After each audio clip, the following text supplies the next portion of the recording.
You know well enough to leave a gorilla alone. You know what I mean? I feel bad for the silverbacks. I've given money to the elephants. Leave the silverbacks alone. I always have empathy for them. A chimp is always like a crazy SOB to me. They always look nuts. They don't look controllable. Well, who brings a chimp into a house? Remember I told you this story? I told you it. I mean, maybe I learned everything by the time I was 11. I told you about Louie and the crazed monkey. Remember that story years ago? Dad had a friend, Louie, the alcoholic, who worked for him in the market. Cleaned things up. He was a bright guy. I found out he was an alcoholic, but he was smart under the alcoholism. Remember? Like, there was a certain, line you didn't cross with certain people in your life, as true today.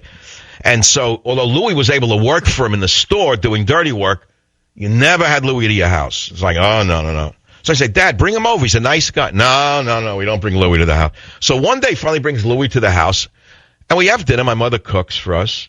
We're sitting around after the dinner, and the guy starts teaching me tricks, like how to bend a nail. Now, I was a skinny 11-year-old kid. He says, take that nail. I swear to God, put your thumb under it, the fingers, and pull it. And he said, don't stop the pressure of your thumbs pushing up on the nail. Now, you're a skinny kid, you feel weak.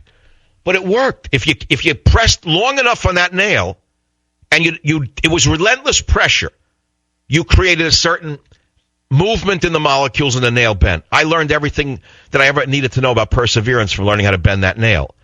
Because in life, whatever you set out to achieve, it's not going to happen the minute you want to do it. See, that's the problem with so many young people. They think because they got a college degree, they're going to go, and right away they're going to be the head of the organization.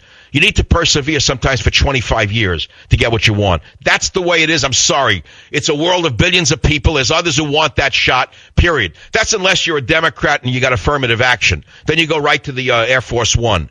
But nevertheless, perseverance generally pays. So Louie, it turns out, was an alcoholic after the dinner. They taught me geometry, all sorts of things. No one knew he knew these things.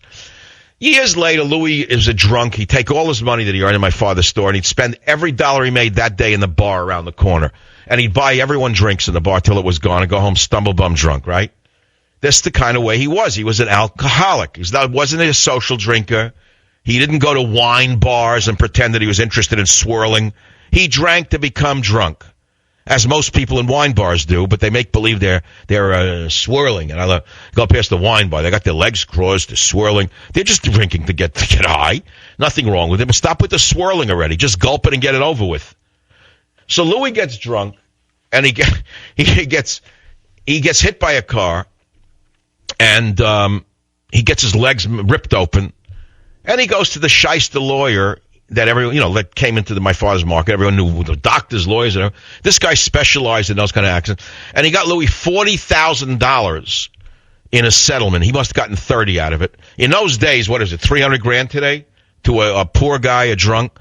So what does he do? He quits doing the dirty work, and he gets 4 girlfriends, goes to the same bar, doesn't buy a pair of clothing, and he lives with the 3 women, almost till the money runs.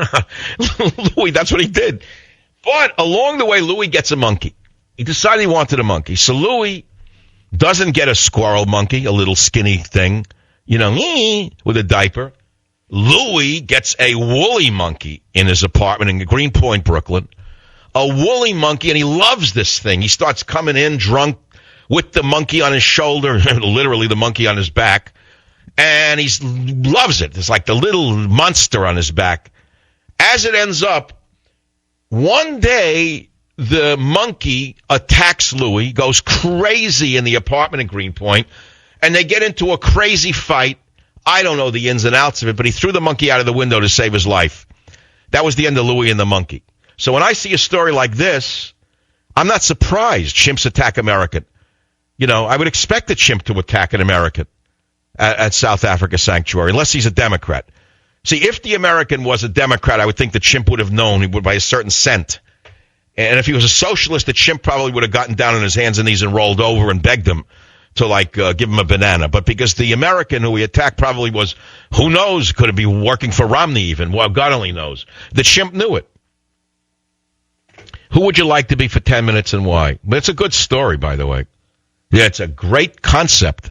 No one in radio could turn on the dime like I just did.